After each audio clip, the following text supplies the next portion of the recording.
Hey everybody, I hope you're doing well today. So I've got something new to talk about and a little bit of a story time kind of thing. But I wanted to tell you something about a specific instrument that has really changed me in a good way. And I really want to talk about this for a minute. Now, I've created something, and you'll find out, if you don't want to watch the video, the link is down below if you want to take a look at it. But I'm going to start at the beginning, okay? So, this instrument that I call the GOAT, which means the greatest of all time, there's a reason for that. But I got this in February of 2024, okay? And I saw, this is a Folkcraft, I saw when they had it built and it was up for sale online, you know, and I saw it and I immediately emailed them and I said, if this doesn't sell in a couple of months, I'm buying it, right? And it's because of this right here. I love this, right? The natural knot holes used as sound holes is gorgeous, okay? But little did I know what this was going to do for me. But anyway, gorgeous, right? And it didn't sell. And you know, maybe the reason it didn't sell, there's probably two reasons. I don't know. But it's a long scale, long to me, okay? So it's 27 inches scale length, right? VSL from the bridge here, or the nut to the bridge. So the frets are spaced out more than I normally play, okay? But, so there's that. And then there's another thing about it. And this is what makes it the greatest of all time, in my opinion. And that is, take a look right here. There's no 6.5 fret here, okay? No 6.5. So this is how they originally started with a mountain dulcimer. Now, originally they didn't have frets that spanned all 3 strings, or 4, however many strings you like there. But they didn't have frets, they just had frets on over the melody, okay? But this was the fretting that they used to play the major scale, okay? And it's a beautiful thing. So there are no extra frets on here that are going to get confusing to you or anything like that, okay? Now, I got this. Immediately, I love the sound of it. It is a walnut, black walnut, back and sides with a butternut top. And I really like the warmth of walnut. And butternut is in the walnut family, just so you know. So, but anyway, I love the look of it. I love the sound of it. And it's a longer scale than I've played in a while. So it took me a minute to get used to playing it. And it's also, right, it's not for tuning in DAD, right? It's not for that. It is for the DAA, relative tunings, you know, and all that, the Ionian mode of play. And of course, you can use tons of different tunings on it. And that's what they did on this instrument, exactly like this. They used tons of different tunings, and they could do all sorts of stuff. And, you know, when I started playing, DAD was the thing, and I didn't even really know anything about DAA or understand anything about it, right?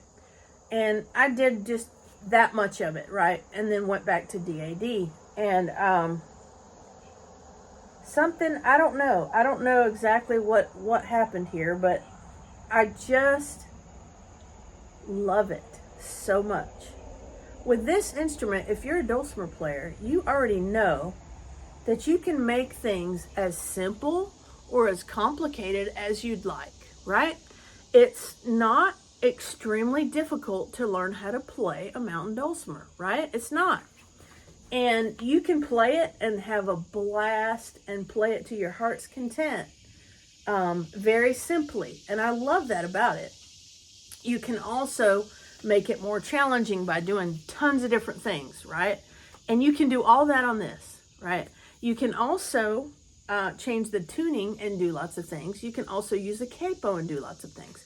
I have a video called Dulcimer Tastings where, I guess I'll have to link that. But I have a video that features this in several different tunings using a capo and showing you how many different keys you can easily, just within minutes, play in, and how much fun it is. And another thing I want to get back to, this is a little side note, but another thing I want to get back to, and I've started doing a lot of, is playing the songs in their original key, not in D. If their key is not D, don't play it in D, okay? So, and I don't want to get, I love playing chromatic. I love playing all kinds of frets, right? But this has taught me so much. I can't even begin to tell you. Okay, so right now, and this has been going on ever since I got this, okay? Right now, me personally, what really floats my boat, so to speak, are two mountain dulcimers that I have, okay? This one, number one, this one, and number two, my chromatic resonator, okay? So completely opposite ends of the spectrum of a mountain dulcimer, right? But they are where my passion lies. And ever since I got this, I immediately thought, oh my goodness, I've got to get people, doing this more. And it's not up to me. It's not like I'm like that, I'm not trying to do anything like that. But people played this for many, many years.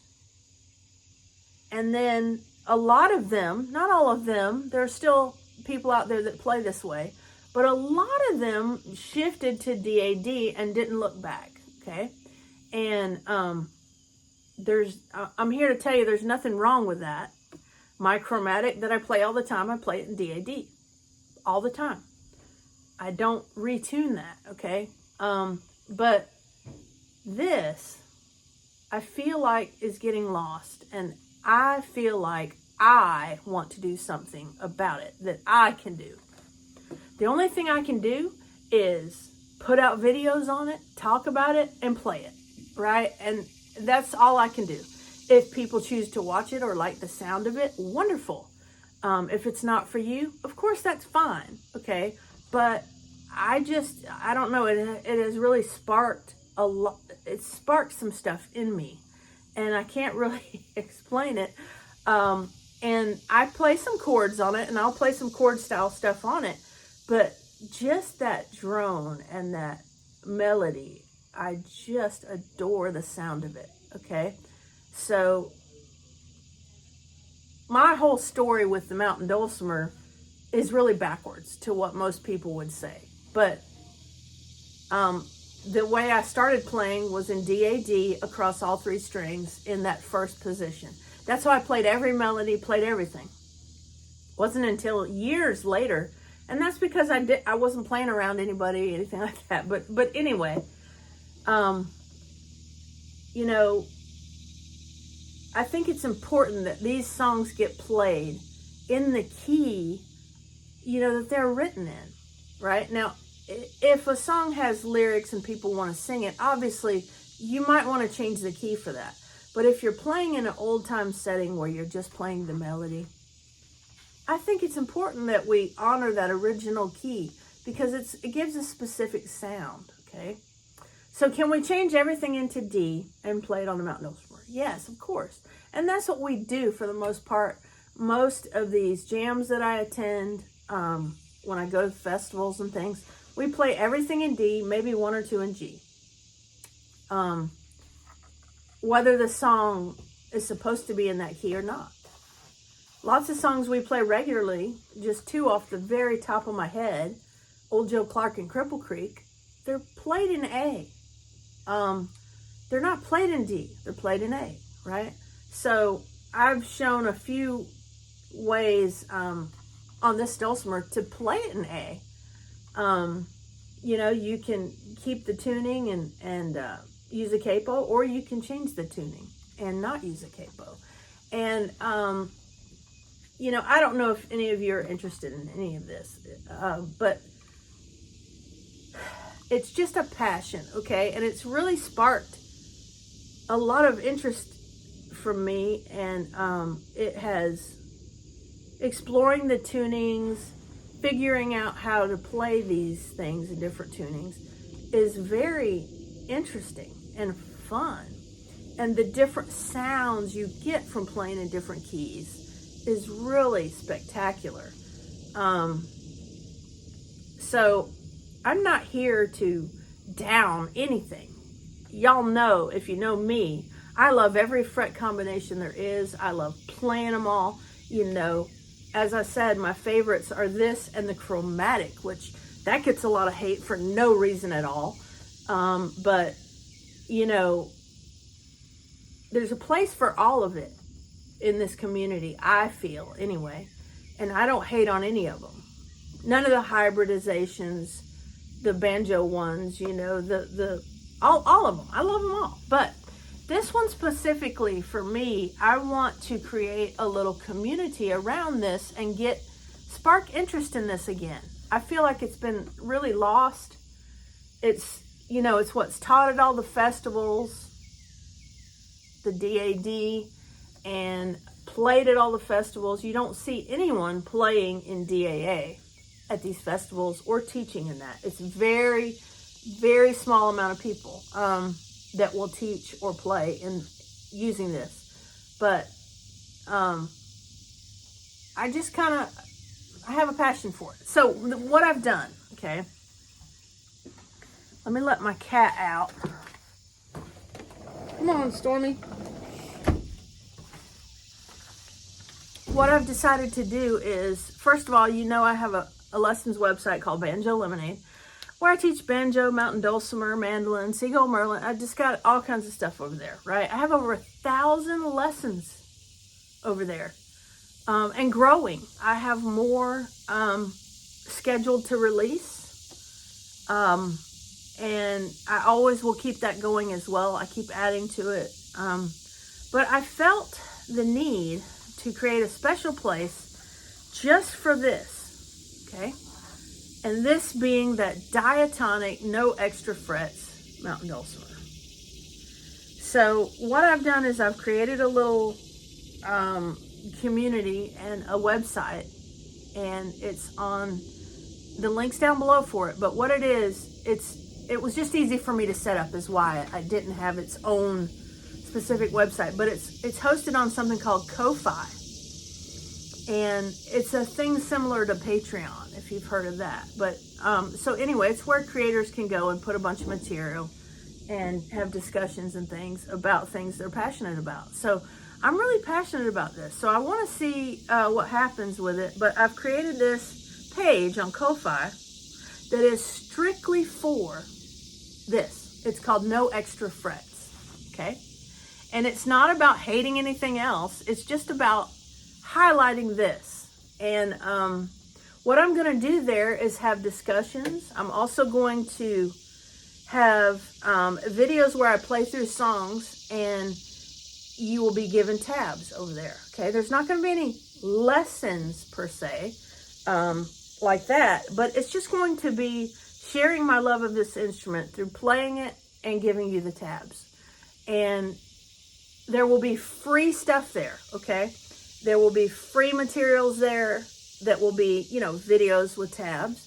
But there will also be, for $5 a month, you can have access to everything, okay? So that would include every video and tab that I've created, okay? And it's just a community thing that I want to do here. So you may or may not be interested in this. You may be going, oh, Mandy, blah, blah. You know, I don't know. You may have negative thoughts about it. If you do, that's fine. Obviously, everyone, you know, has their opinion. But I really wanted a place that was specific to this. And I wanted to set that up and hopefully grow a community there. So if you're a lover of this, and are interested in growing a community around it, you may want to check that out. I've got the link down below, and if we get enough members, I will do specific things extra around this. So, you know, the sky's the limit on it, depending on what happens, if there's any interest in it. You know, I want to build interest for this. And that's the whole goal here. I really want to build a community around No Extra Frets. And what could that possibly lead to? It could lead to events, you know, having events that feature this, and events that you can attend, you know.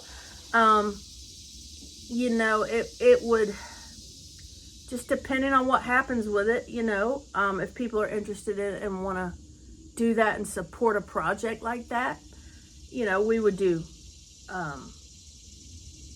live streams, Zoom meetings, things like that.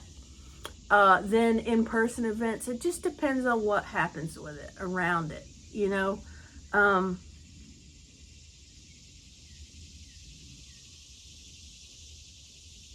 I just have a passion for this, and whether people have it or not, you know, we'll see. I don't know. I'm about to have the pleasure of working with another group of kids. I already work with some kids here locally, but I'm going to have the pleasure of working with another group through a Junior Appalachian Musicians program, one county over from me.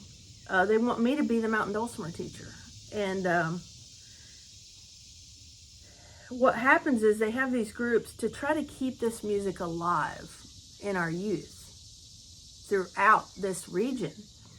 And they have it already going in a bunch of different states, all up and down Appalachia. And it's really cool. And they're starting one county over, and I'm going to be a part of it, and I'm going to teach them diatonic mountain dulcimer, no extra frets. That's the way I want to go with it. It's the historical way to do it. And it's very versatile too. People don't realize how versatile it is. And I understand why they added the fret, you know, the 6.5. I understand why they added it. But I also understand not having it and how cool that is. But anyway, I've talked for 18 minutes. I didn't really mean to talk that long. But check out the community if you want, if you're interested in it. You know, check it out. And the sky's the limit on what we can do there, really. And again, this is not, I'm not taking any of my DAA material, any of that stuff off of my Banjo Lemonade website or anything like that. It's all still there. But this will have different stuff on it. This will have different stuff on it, and it'll be interesting. So let's build this community, if it's something that you're interested in, and see where it takes us, okay? That's about it. I had to get out here before it got too hot. It is a heat wave all across a large area of the country right now. And it gets super hot. But yeah, I wanted to share that with you. It might be a success. It might be a total failure. We'll see. Apparently we will see. So, okay. I hope you have a beautiful, glorious day. And I always want you to remember that Jesus loves you. Bye-bye, y'all.